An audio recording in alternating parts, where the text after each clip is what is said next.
संविधान में उल्लेखित 244 धारा के अनुसार यदि किसी भी आदिवासी जमीन का अधिग्रहण या खरीद बिक्री होती है तो उसमें राज्यपाल की अनुमति आवश्यक होती है, किंतु नहीं हो पा रहा, आखिर क्यों? देखिए, देश में कानून के अंदर कानून है, सामान्य कानून के बाद फिर कानून है। जैसे अनुच्छेद 244 पांचवें अनुसूची इलाका, जिसको शेड्यूल एरिया कहते हैं। शेड्यूल एरिया में सरकार को भी जनोपयोगी कार्यों के लिए अगर जमीन अधिग्रहण करना होता है, लेना होता है, तो राज्यपाल का आदेश, राज्यपाल का सहमति, राज्यपाल का स्वीकृति जरूरी है। लेकिन दुर्भाग्य है कि शेड्यूल एरिया में जिला वर निबंधक, रजिस्ट्रार, माइनिंग अधिकारी और ऐसे बहुत सारे अधिकारी राज्य सरकार और राज्यपाल से भी ऊपर हैं। मैं इस बात को इसलिए कह रहा हूं कि शेड्यूल एरिया में रहने वाले जो भी लोग हैं, चाहे वो ब्राह्मण हो, राजपूत हो, जो भी है, एसटी, एससी, ओबीसी हो, सामान्य जाति का भी जमीन को लेने के लिए राज्यपाल का स्वीकृति आवश्यक होता है।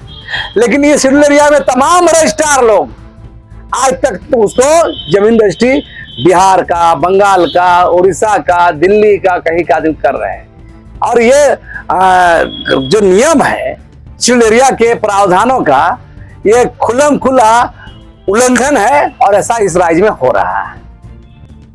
क्या किसका कारण माने, क्या कारण मानते हैं इस तरह का मामले को? देखिए, शेड्यूल एरिया बना है, इस पूरे मामले को देखिए। आज जो डेमोग्राफी पर बहस चल रहा है कि कोई बोल रहा है कि संथाल इलाका में रोहिंग्या मुसलमान, बांग्लादेशी मुसलमान है, आके यहाँ पर आदिवासी माँ बेटी बहन को शादी ब्याह करके अपना यहाँ पर बस रहे हैं। कोई बोल रहा है कि बाहरी बिहारी लोग हावी होके यहाँ पर कर रहे हैं। लेकिन आप देखेंगे कि दोनों ही मामले में ये शेड्यूल एरिया का भी वायलेशन है, शेड्यूल एरिया का भी उल्लंघन है, और तमाम जमीन कानून है उसका भी उल्लंघन है, CNT एक्ट का भी उल्लंघन है, SPT एक्ट का उल्लंघन है। और आखिर शेड्यूल एरिया में बाहर का लोग कैसे बस रहे हैं? और आदिवासी का सवाल है तो CNT एक्ट, SPT एक्ट में जमीन संबंधी कानून है, तो ये जमीन संबंधी कानून रहते हुए भी क्यों आदिवासी गैर आदिवासी में स्थानांतरण हो रहा है? तो ये सवाल है। इसका पूरा जिम्मेदार संविधान बनने के बाद, शेड्यूल एरिया बनने के बाद, लैंड कानून होने के बाद सबसे ज्यादा जिम्मेदार कांग्रेस पार्टी है। और इस राज्य, इस देश के अंदर में जो भी सरकारें रही है, किन्हीं की पार्टी है, उनका वो जिम्मेदार है। जिम्मेदार एकीकृत राज्य बिहार राज्य में वो जिम्मेदार है तमाम सरकारें। और जो राज्यपाल बने हैं आज तक, वो भी जिम्मेदार है और राष्ट्रपति महोदय भी जिम्मेदार है, क्योंकि राज्यपाल को शेड्यूल एरिया का वार्षिक रिपोर्ट देना होता है। तो इतना दिन कोई राज्यपाल इसका पालन नहीं किया है, और राष्ट्रपति महोदय को भी इस पर कोई आज तक कोई राष्ट्रपति रिपोर्ट नहीं मांगा है। तो ये राज्य इलाका माने असंवैधानिक रूप से नियम कानून को तिलांजलि लेकर लोग मैंने यहाँ पर जो मन सो ब्यूरोक्रेट्स कर रहे हैं, सरकारें कर रही है, कोई रोकने वाला नहीं, टोकने वाला नहीं, कोई नहीं है। मनमानी इस राज्य के अंदर चल रहा है। आप कांग्रेस पर आरोप लगाते हैं, कांग्रेस जनरल है, ठीक है, कोई बात नहीं, लेकिन आज झारखंड में आदिवासी सरकार है, फिर भी आदिवासी उपेक्षित है और उनके जल जंगल जमीन धड़ल्ले से लूटा जा रहा है, जो कि लगातार आवाजें भी उठ रही है, फिर भी कुछ हो पा नहीं रहा है। देखिए, ये दुर्भाग्य है इस राज्य का कि दिसुम गुरु, शिबू सोरेन और उनकी झारखंड मुक्ति मोर्चा जिन आदिवासियों के सवालों को लेकर, जंगल जमीन के सवालों को लेकर, यहाँ के लोगों के मान सम्मान को लेकर पार्टी गठन किया, और वो पार्टी झारखंड मुक्ति मोर्चा सत्ता में है, उसके पुत्र सत्ता में है। लेकिन ये कहने मात्र ये झारखंडी पार्टी है, मूल एजेंडा अगर देखिएगा कहीं से ये चित्र नहीं है, क्योंकि आज हम आप देखेंगे आदिवासी जमीन की लूट हो रही है, CNT SPT का धज्जी उड़ाया जा रहा है। सरकार तमाम लुटेरे लोगों का, भ्रष्ट अफसर लोगों का, धन पिपासु अफसर लोगों का, सबको यहाँ पर अच्छे अच्छे जगहों पर रख रही है। तो ये राज्य सरकार आदिवासी झारखंडी के नाम पे राजनीति कर रही है, वोट बटा रही है और सत्ता हासिल कर रही है। बाकी झारखंडियों से, आदिवासियों से इसका कोई मतलब नहीं। तो जहां आदिवासियों की सुरक्षा की बात होती है तो हेमंत सोरेन खुद जमीन के मामले में जेल चले जाते हैं और आप सुरक्षा का आशा रखते हैं, ये कैसे हो पाएगा? देखिए, किसी के जेल जाने से, दाढ़ी बढ़ा लेने से, कंधा में गमछा लेने से कोई क्रांतिकारी या मसीहा या आदिवासी का जननायक नहीं होता है।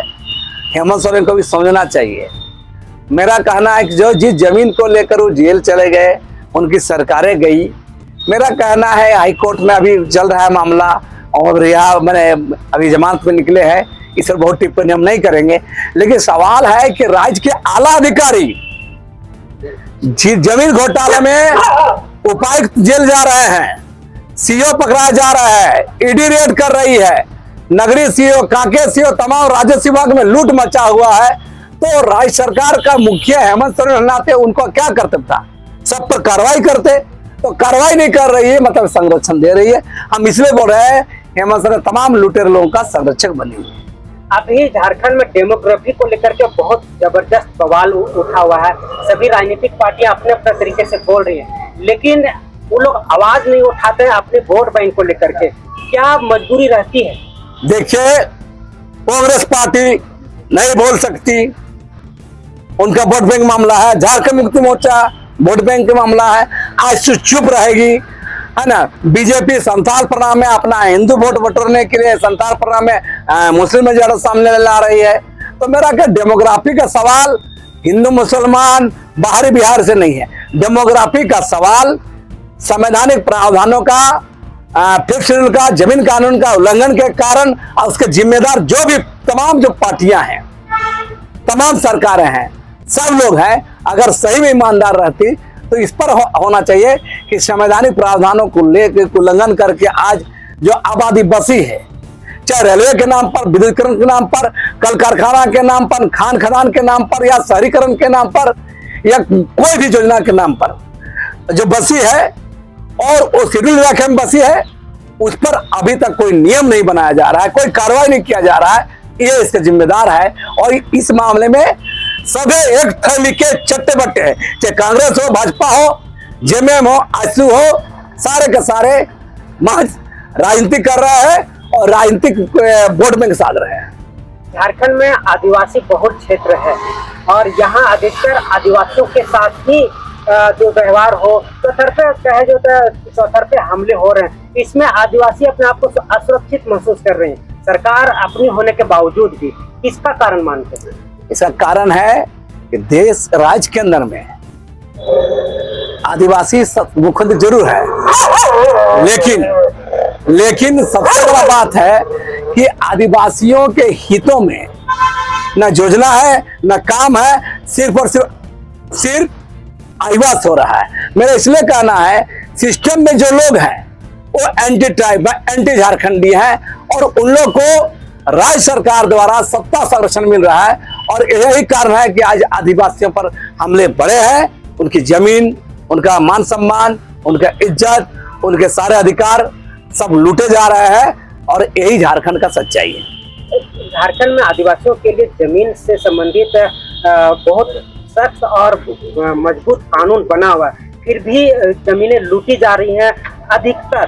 तो इसमें हम किसको जवाबदेही मानेंगे और अगर सुधारना हो तो आप क्या सुधार करने की मांग करेंगे? इच्छा शक्ति।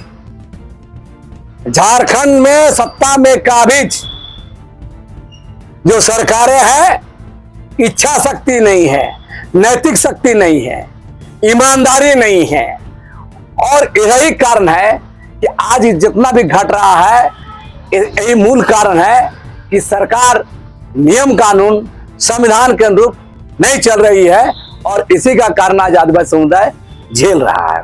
तो इसमें कानून कमजोर है या फिर सरकार? कानून में इंप्लीमेंट करने वाले लोग जो कुर्सी में बैठे हैं, है ना, अंचल अधिकारी जो लूट में शामिल है, LRDC लूट में शामिल है, AC लूट में शामिल है, DC लूट में शामिल है, पुलिस प्रशासन लूट में शामिल है।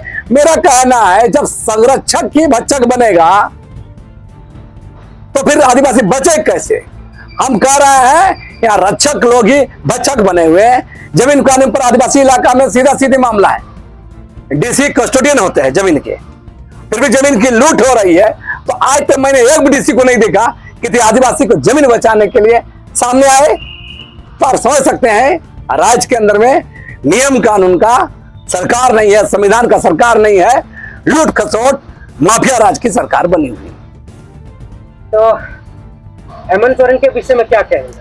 हम कह रहे फ्लॉप CM है, आईवास कर रहे हैं, वोट बैंक की राजनीति कर रहे हैं, मोदी जैसे 5 किलो अनाज बांटते हैं, ठग रहे हैं, नेहरू को गाली दे दे के नेहरू का आलोचना करते करते यहाँ हेमंत सोरेन अभी कल परसों घोषणा की महिलाओं को 1000 रुपये पर महीना देंगे, तो 1000 रुपये देंगे, झुंझुना पकड़ाएंगे, असल काम नहीं करेंगे और नहीं सकेंगे तो भाजपा पर दोष मर देंगे। यही राजनीति चल रही है, यह ठगने की राजनीति हो रही है। जनता का इशू से काम कोई मतलब नहीं है, ठग के वोट बैंक बना, अब वोट बैंक की राजनीति करो, MLA जिताओ और सरकार बनाओ, सत्ता काबी जोड़ के लूट खसोट का राज को बचाए रखो, बनाए रखो। तो झारखंड में हेमंत सोरेन तो शेर कहे जा रहे हैं, किस बात का शेर? जेल गए, जेल जाने से कोई क्रांतिकारी हो जाता है? जेल जाने से कोई मसीहा हो जाता है? मेरा कहना है कि कौन टाइप का शेर? लूटने वाले भ्रष्टपति, कोयला माफिया, बालू माफिया, जमीन माफिया, तमाम जो चंदल चौकड़ी का ये उन लोग के नजर में शेर है, उन लोग के लिए शेर है, ये उन लोग का नजर में शेर है, ताकि उन लोग का आम जनता के लिए हितों के काम करने के लिए तो चूहा भी नहीं है वो। आप लगातार हेमंत सोरेन का विरोध कर रहे हैं, उनके नीतियों को लेकर के, आदिवासियों के सुरक्षा को लेकर के, इससे एक बड़ा तबका आदिवासी विरोध धीरे धीरे जताने लगे। क्या आप आदिवासी सरकार नहीं चाहते झारखंड में? नाम का आदिवासी सरकार, चेहरे से आदिवासी सरकार। मैं कह रहा हूं इस सरकार के खिलाफ बहुत जल्द चार्जशीट तैयार करेंगे, आरोप पत्र तैयार करेंगे और पूरा झारखंड के तमाम इलाका में इस सरकार ने जो जो काम नहीं किया है, जो एंटी झारखंडी काम किया है, जो झारखंड विरोधी लोगों को DGP बनाया है, झारखंड विरोधी आदमी को महाधिवक्ता बनाया है, लैंड बैंक रद्द किया है, बाहरी लोग को नौकरी दिया है, तमाम मुद्दों को जोड़ते हुए आदिवासी जमीन लूटने को संरक्षक बना, इस सारे लोगों को जोड़ते हम लोग आरोप पत्र चार्जशीट दाखिल करेंगे और पूरा झारखंड की जनता के पास ले जाएंगे। तो अभी आने वाला चुनाव सर पर है, क्या इसमें आप साथ नहीं देंगे हेमंत सोरेन को? हम साथ देने की बातें नहीं, हम काम करें, अभी समय है, जनता के हित में काम करें, हम इसके लिए तब हम इसमें मानेंगे कि काम करके दिखाए, तब जनता यहाँ पर साथ देंगे, हम लोग भी साथ देंगे। लक्ष्मी नारायण मुंडा, संयोजक, आदिवासी समाज समिति।